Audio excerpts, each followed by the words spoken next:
Hey, hey, hey, good morning, Center for Spiritual Living Palm Desert and friends all over the world. It is Reverend Charles Hall. So grateful to be with you this morning for another edition. Friday morning, 10 a.m., Life on Love. 10 a.m. local time. I don't know what time it is where you are, but I hope you're having a magnificent Friday. If you hear some barking in the background periodically and some thunderous uh, roaming around or herd, it's my niece. She's an 80-pound German Shepherd. And so I'm at my sister's house still in the Great Pacific Northwest. And sounds like there's some play happening upstairs. So that's what that is. If you get a little bit of background, that puppy's weighing in. Well, she's not a puppy. She's a big girl. So that's what's going on. Grateful to be with you on this Friday. It's a good day. I'm calling it a good day. It can be whatever kind of day you want to make it. That's the beauty of having choice in our life. And so I am hoping, I'm inviting you into choosing it to be a good day as well. You know, much of our national election still hangs in the balance. And I just want to remind us during this time, there's really only a couple things that we can control. One is whether or not we voted. And two is whether or not we encouraged others to vote. And I appreciate Reverend Lori. We were chatting a little bit. Reverend Lori Savage, who's producing the show this morning, I'm grateful to her, as always, for being with me on Fridays.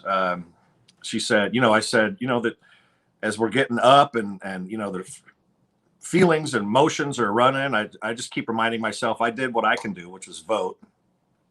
And that's all we really have control over. And Reverend Lori said, well, you could also encourage others to vote too, which I've certainly done, though not necessarily in an organized way, just in an opinion way. Make sure you get out and vote. And beyond that, what can we control? Nothing. We can control our inner atmosphere, our inner life, and choose to be in a place of peace or angst or wherever we want to be. But that's it.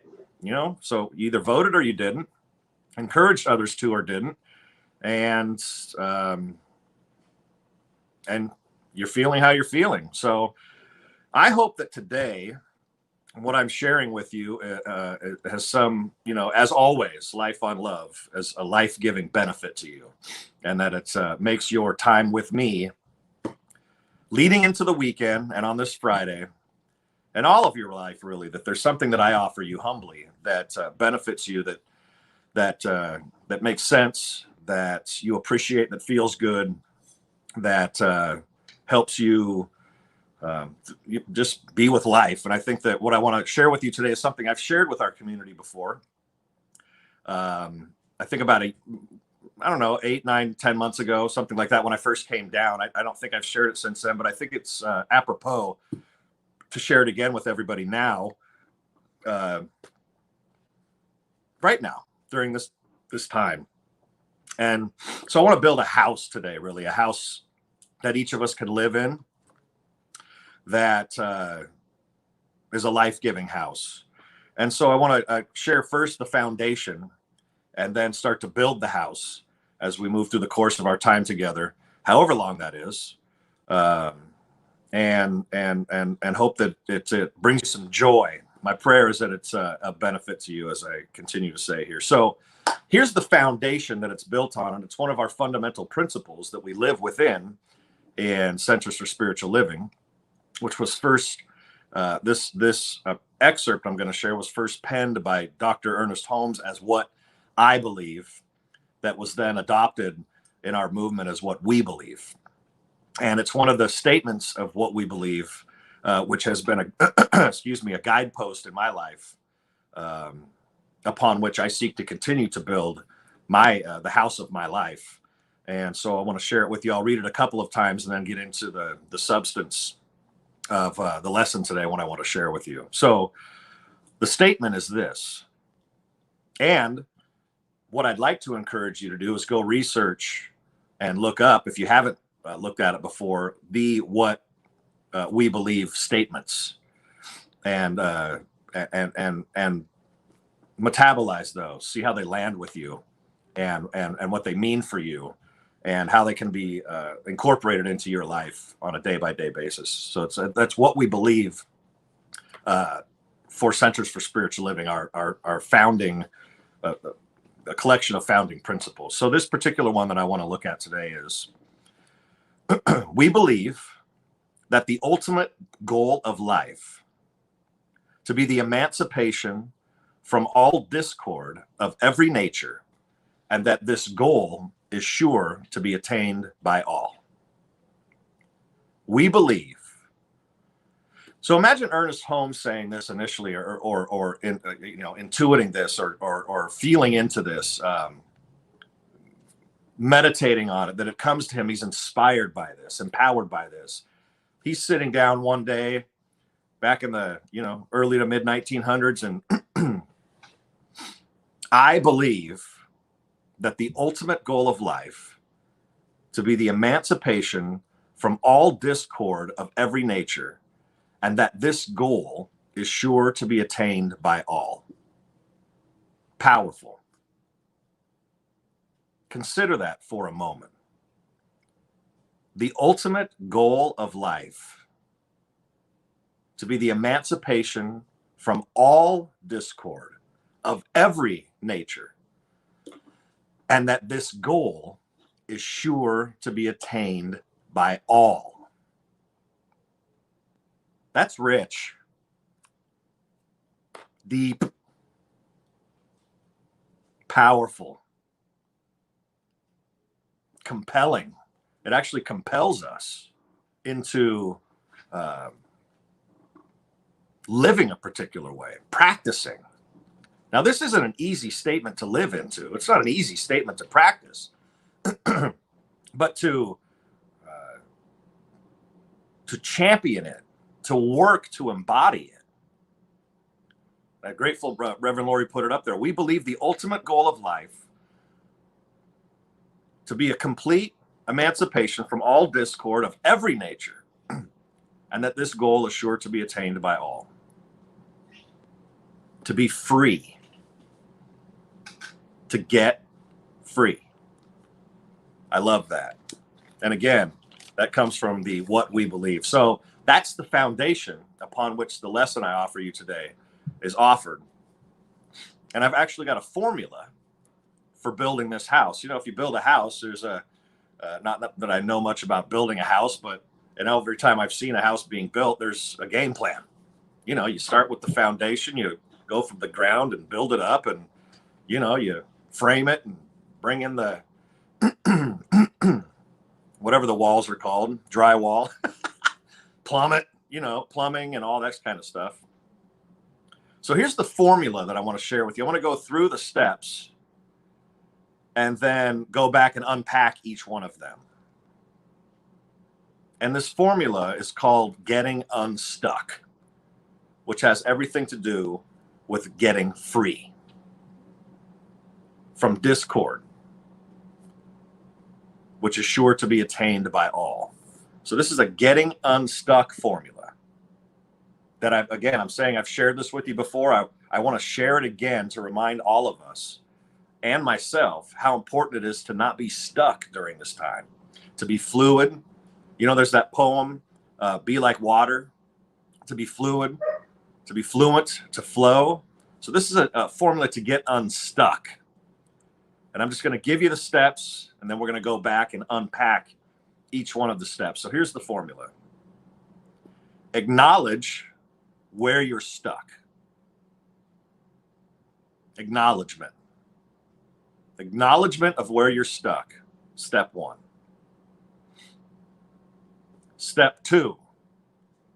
Tell the truth about it. Tell the truth about where you're stuck, how you're stuck. So what you want to do is get with a trusted person in your life, family, a friend, whoever you trust, that you can really you can bare yourself. You can be fully authentic and honest about acknowledging the truth about how and where you're stuck. When we tell the truth about something, energy moves. Where there was something solidified begins to break up and we start to feel a greater freedom. Step 3, choose what you really want. So after you acknowledge where you're stuck, we're not going to stay on it. We're not going to just tell the truth about how we're stuck. We're on a pathway to freedom here, right? We're on a pathway of freedom. Choose what you really want. So you acknowledge that you're stuck in a particular area. What do you really want? When you establish what you really want, step 4, make a bold move. There's that old adage, treat and move your feet. Say a prayer and then act. We have to make a bold move. Some sort of move. Ernest Holmes also says we move from prayer to performance. From prayer to performance. Not prayer as a performance, but a prayer to get our mind right and our heart right, and then go do something, and then go perform, and then go act. Make a bold move. Step 5, create some sort of system, create a system of accountability. Create a system of accountability. Now that, again, could come back to that trusted friend, family member, whoever in your life. You get your team together. Who's your team? Who are the folks that are championing you in your life, cheering you on? Mom, dad, sister, brother, friends, nieces, nephews. Who is it? Create that system of accountability. And then, of course, there's continuing work that goes on. We don't just do this one time. We do it over and over again. So like the 5 steps of affirmative prayer, I've got 5 steps of the getting unstuck formula. So let's go back and unpack them. And I want to go back, and with each step to the formula, there's a quality or a value that comes along with it. And I want to share that as well, which can help. It's an inner, the quality or value is an inner posture. It's an inner, it's posture. It's an inward commitment that we make to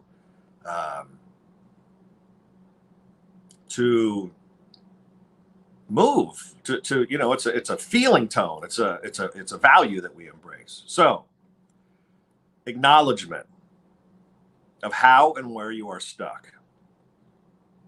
So think about it just for a moment. Where in your life right now are you experiencing stuckness? Where are you stuck? Are you stuck on the election? Are you stuck at a particular salary you've been making for years? Are you stuck in not having had a job for some time? Are you stuck in a particular health condition? Are you stuck in a relationship?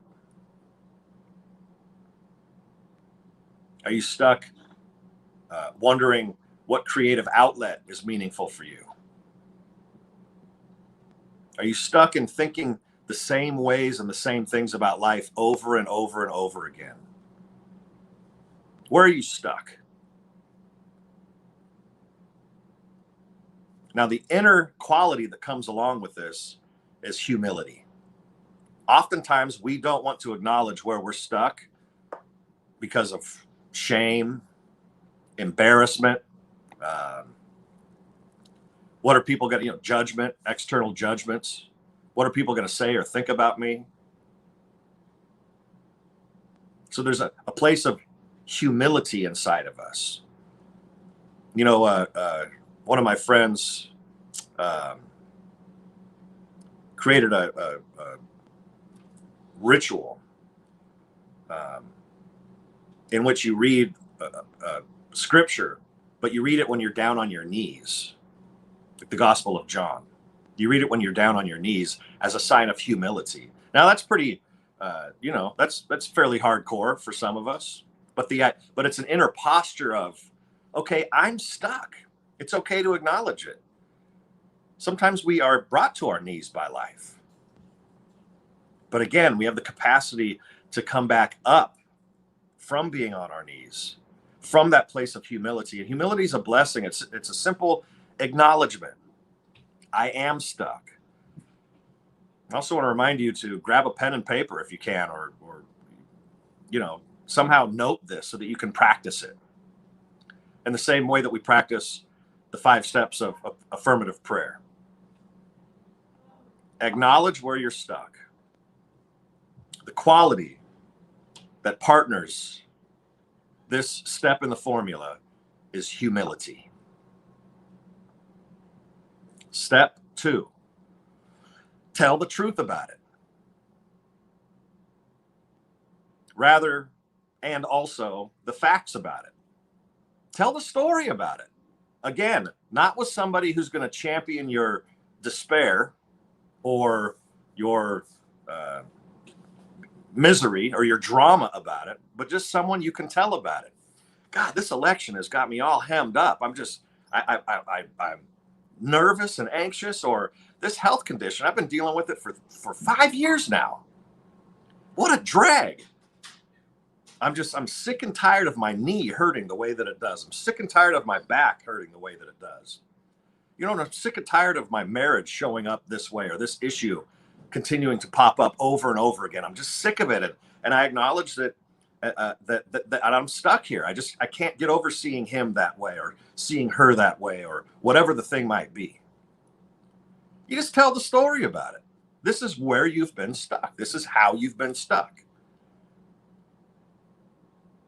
That's not a capital T truth, as we, like to split hairs as metaphysicians sometimes. Big T truth, small T truth. We're talking small T truth now. The qualities that come along with this are honesty and integrity. Integrity means to make ourselves whole, to recognize the whole of things. And honesty is simply to be honest. Honesty and integrity. Tell the truth about the situation. This is how I've been stuck. Again, I want to remind you, this is where you get with not just some ear, but a trusted ear. Someone that will hear you and support you and champion you in this formula that I'm sharing with you today. Step 1, acknowledgement, the quality, humility. Step 2, tell the truth, the qualities, honesty, and integrity. Step 3, choose what you really want. What do you really want? Now that you've told the story about it, now that you've told that trusted individual what's been happening, what do you really want? If your knee's been talking to you for 5 years, what do you really want? You want freedom of flexibility and your knee to feel quote unquote normal or natural. You've been stuck in this cycle, in this particular relationship for 5 years. What do you really want? You want to be free. You want to be seen differently. You want to see differently. You want to be known differently. You want to know differently. You want to have a breakthrough. Or you really want to not be in that relationship anymore. What do you really want? You've been making $50,000 a year for 5 years. What do you really want? Do you want to make $100,000 a year? Do you want, if you're acknowledging you're stuck, you don't want to make $50,000 a year. I'm supposing that you want to make more. What do you really want? You choose it. What are the qualities or values that come along with this step? Conviction and decisiveness. Decisiveness and conviction. I'm convinced what I really want is a healthy knee. I'm convinced what I really want is to make 100 a year, 500 a year, $1 million a year. What do you really want? Now, what we know that what comes along with conviction and decisiveness is a movement of life. Things begin to happen when we actually choose something. When you choose something, things start to happen. Life moves based solely on your conviction. That leads into the next step, which we'll get to in just a moment. What do you really want? Knowing that you can choose your life, knowing that you have capacity to choose your life, to decide, to move with conviction in a particular direction. Now that you've acknowledged where you're stuck, you've told the story about it, what do you really want? Conviction and decisiveness. Step 4, make a bold move. We have to move. Choose what you want, do something, act. Sometimes in metaphysics, we get so caught up in the consciousness of things that we think we don't need to move. We think we don't need to act. Life indicates that it's otherwise, that it's other than that. First consciousness, then form. First in consciousness, first in heaven, then on earth. Make a bold move. The qualities that come along with this: courage. Courage.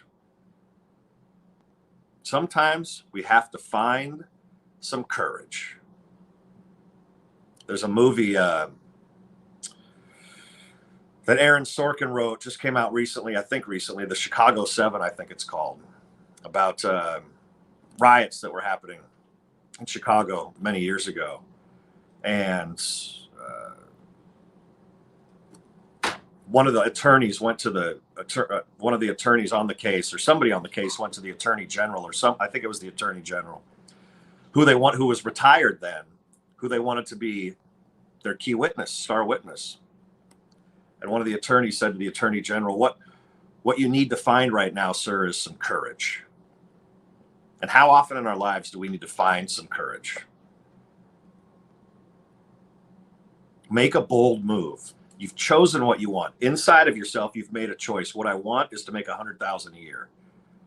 What I deeply desire is that my knee not in pain anymore, to have it be whole, cured, healed, fixed, whatever word you want to use, that it's quote unquote back to normal. What I want is a harmonious relationship with my spouse. What I want is to have a healing in this particular relationship. And then we make a bold move, and it takes courage to make a bold move. Have you noticed that? Sometimes it takes courage to make a bold move. We have to move in that direction. What is the thing you need to say in that relationship to have it be healed and made whole? You got to call the doctor. Start the process of physical therapy. You've been neglecting it because you don't want to go through the process of getting your knee back strong again.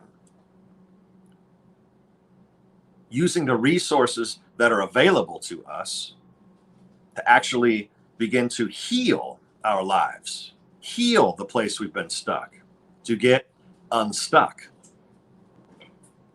to get what? Free.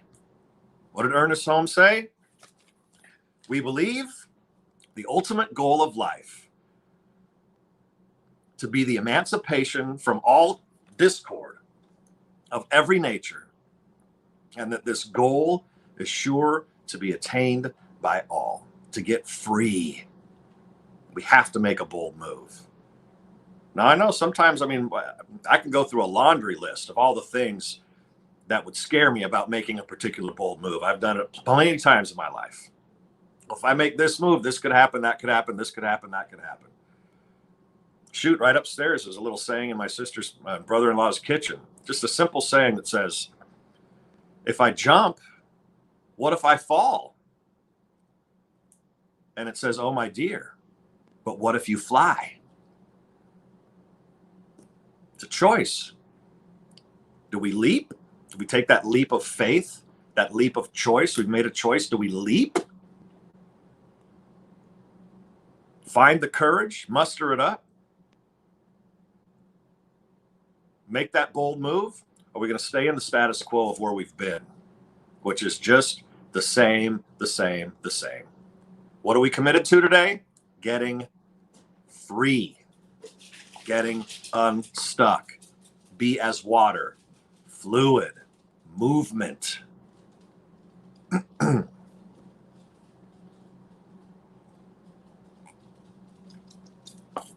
Step 5, create a system of accountability. Quality that comes along with this, commitment. I'm in it for the long haul. Whatever the choice is and the bold moves that I make, I will have that team in place that is my system of accountability, that know what my commitment is, that know what my choice is, and that holds me to it. Hey, remember, Charles, you made this commitment. This is what you chose. You chose a healthy knee, and I'm bringing that up as an example. In case anybody wants to ask me how my knee is, my knees are fine. I'm just using an example. Remember, your commitment was to make $100,000, start making $100,000. Are you continuing to make bold moves on behalf of that? Remember, your commitment was to have a breakthrough in this relationship. Are you having the conversations necessary? Are you being the place that is necessary? So if I come back and I revert back to just telling the same old story about it, remember what your commitment is, Charles. Not as a make wrong, not as a shaming, because sometimes it's making a big change or getting unstuck or really getting free. It involves some heavy lifting. It's simply the people around us that will say, remember what you're choosing. Remember what you've committed to. Remember what's really important to you. Remember that health is what's really important to you. Have you done your physical therapy today? Have you had that conversation with your boss or supervisor and outlined all of your accomplishments and said, I want to be on a path of making this much money. How do we get me there? Have you had those conversations? Or taken maybe an even bolder move of saying, you know what, I'm not going to be able to make that money in this particular industry or this particular job. I need to go look and see what's going on out there. Have bold conversations with people just through the course of the day. Send letters out. Put yourself out there, as it's been said. A system of accountability where people are reflecting back to you. Trusted people, again, your team, your trusted people. Remember, this is the work that you're up to. Remember, this is what you've committed to. Commitment. I'm in it for the long haul. In it to win it. Teamwork makes the dream work, as it's been said. A system of accountability. That's your team. People that will hold you high, that will lift you up, that will help you remember when you forget, that will pray on and for you when you feel up against it. And those times will happen, gang. Those times will happen when you feel like it's just not working. Who is your system of accountability? What is your system of accountability? It keeps you committed, keeps you in the game. When you're down by 20 points, you can come back. When it seems like the knee's not getting better, you're doing physical therapy again today anyway. Moving in the direction of what you've chosen, and that is what you really want. Acknowledge where you're stuck. Tell the truth about it. Humility, honesty, integrity. Choose what you really want.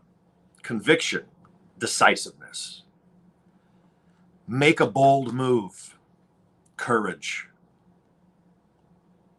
Create a system of accountability. Commitment. And then, of course, we continue doing this work and working this formula over and over and over and over and over again, wherever we're stuck. How do you know you're stuck? You're frustrated? You get angry often? you don't feel inspired, etc., etc. And that's how we can take this inventory and say, here's a place I need to acknowledge I'm stuck. Time to get unstuck. Time to be free. And I know deep inside of me that everybody wants to be free. We want to be free to move, free to love, free to share, free to make that bold move, free to express, free to open our heart, free to tell the truth about our story, our life, what's important to us, not to withhold, but to share in the most life-giving and beautiful ways. Acknowledge where you're stuck. Tell the truth about it. Choose what you really want. Make a bold move. Create your system of accountability and continue doing the work. Why? Because we believe in the emancipation of all discord, from all discord of every nature, and that this goal is sure to be attained by all. That's what I offer to you today, gang. Again, my prayer and my hope is that it blesses you, that it does something for you. I certainly would love to hear your stories about it, however you want to share those through our website, through the office. I love testimonies. You know, the idea of testifying in some various types of churches. I love a good testimony. This is how the Spirit showed up in my life. This is how I had a breakthrough. This is how I had a miracle. This is the insight that I had that changed everything. I'd love to hear from you. So that's my offering for you today. I pray that it blesses your Friday and your weekend. Work the formula. It's the Get Unstuck formula. We're here to be free, to share, and to love. We continue to be so grateful for your financial goodness and blessing upon Center for Spiritual Living Palm Desert. You can share with us through our website. You can share with us by texting, as Reverend Lori has put the text number up there, cslpalmdesert.org. You can share through the website, through texting. You can call into the office. You can mail us. If you go to our website, there's all the ways to contact us there. All the ways to get in touch with us: mail, text, electronic, et cetera, et cetera. It's all there. We continue to thank you for blessing our community in that way as we continue to bring you our daily programming and all the things that we're up to from various voices. Isn't it wonderful now to hear Dr. Laura and her guests on Thursday, and the Sensational Six continue to bring such wonderful gifts on Wednesdays. And Jafon and I are about to conclude our Tuesday examination of the book we've been working through for the past 17 weeks, coming up on 18 now. And then we're going to hear more individually from our new staff ministers on Tuesdays. And of course, Monday with Dr. Joe, as he continues to bring his wonderful message to us. You like that? I went through the week backward there. Yeah. Making bold moves, ladies and gentlemen, bold moves. And then, of course, meditation on Saturday and a service on Sunday. And you can look forward to those beautiful things coming up this weekend. Anyway, we're up to a lot, virtually. I know sometimes it can get a little old looking into a screen, but it's food and nourishment and gives us an opportunity to be in community together, to be refreshed, to have new ideas, to get out of the ways that we might be, just in our home, doing the same thing kind of over and over again. And anyway, we want to and are committed to continuing to bring you fresh material for you that benefits your life. So everybody have an extraordinary Friday, a magnificent weekend, and I encourage you to make today the best day ever. Peace and love.